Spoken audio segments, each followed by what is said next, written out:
News first channel ಹಾಗೂ ಡಿಜಿಟಲ್ನಲ್ಲಿ ಜಾಹೀರಾತು ನೀಡಲು ಈ ನಂಬರ್ಗೆ ಸಂಪರ್ಕಿಸಿ. ಧರ್ಮಸ್ಥಳದ ವಿರುದ್ಧ ನಡೀತಾ ಇರುವಂತಹ ಅಪಪ್ರಚಾರಕ್ಕೆ ಬೀದರ್ನ ಬಸವ ಕಲ್ಯಾಣದಲ್ಲಿ ಶಾಸಕ ಶರಣು ಸಲಗಾರ್ ನೇತೃತ್ವದಲ್ಲಿ ಪ್ರತಿಭಟನೆ ನಡೆದಿದೆ. ಧರ್ಮದ ಉಳಿವಿಗಾಗಿ ಘೋಷಣೆ ಕೂಗ್ತಾ ಗಾಂಧಿ ವೃತ್ತದಿಂದ ಅಂಬೇಡ್ಕರ್ ವೃತ್ತದವರೆಗೆ ಮೆರವಣಿಗೆ ನಡೆಸಲಾಯಿತು. ನಂತರ ತಹಶೀಲ್ದಾರ್ ಮೂಲಕ ಸರ್ಕಾರಕ್ಕೆ ಮನವಿ ಸಲ್ಲಿಕೆ ಮಾಡಲಾಯಿತು. ಬಿಜೆಪಿ ಧರ್ಮಸ್ಥಳದ ರಕ್ಷಣೆಗೆ ಸದಾ ಸಿದ್ಧ, ಎಸ್ಐಟಿ ಬಗ್ಗೆ ನಮಗೆ ನಂಬಿಕೆ ಇಲ್ಲ, ಅವರಿಗೆ ಮುಕ್ತ ಅವಕಾಶ ಕೊಡಿ, ತಪ್ಪು ಮಾಡಿದವರಿಗೆ ಶಿಕ್ಷೆ ಆಗಬೇಕು ಅಂತ ಆಗ್ರಹಿಸಿದ್ದಾರೆ.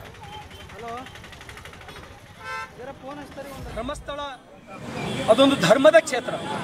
ಇವತ್ತು ತಾವು ಕೂಡ ಸುಮಾರು ಒಂದು ತಿಂಗಳುಗಳಿಂದ ಗಮನಿಸಿದ್ದೀರಿ.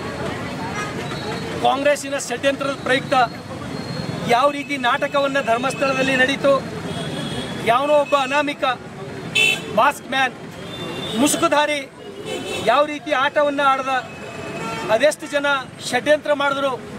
ಆದ್ರೂ ಕೂಡ ಧರ್ಮಸ್ಥಳದ ಮಂಜುನಾಥ ಸತ್ಯವಂತ, ಧರ್ಮಸ್ಥಳದ ಧರ್ಮಾಧಿಕಾರಿಗಳು ವೀರೇಂದ್ರ ಹೆಗಡೆಯವ್ರನ್ನೂ ಕೂಡ ಒಬ್ಬ ಅತ್ಯಂತ ಪವಿತ್ರ ವ್ಯಕ್ತಿತ್ವ ಅಂತಕ್ಕಂಥದ್ದು ಬಹುತೇಕ ಆ ಷಡ್ಯಂತ್ರ ಬಯಲಾಗಿ ಇವತ್ತು ರಾಜ್ಯ ಕಾಂಗ್ರೆಸ್ ಸರ್ಕಾರಕ್ಕೆ ಮುಖಭಂಗವಾಗಿರುವುದು ತಾವೆಲ್ಲರೂ ನೋಡಿದ್ದೀರಿ. ನ್ಯೂಸ್ ಫಸ್ಟ್ ನಿರ್ಭೀತಿಯಿಂದ ನಿಮ್ಮ ಪರವಾಗಿ.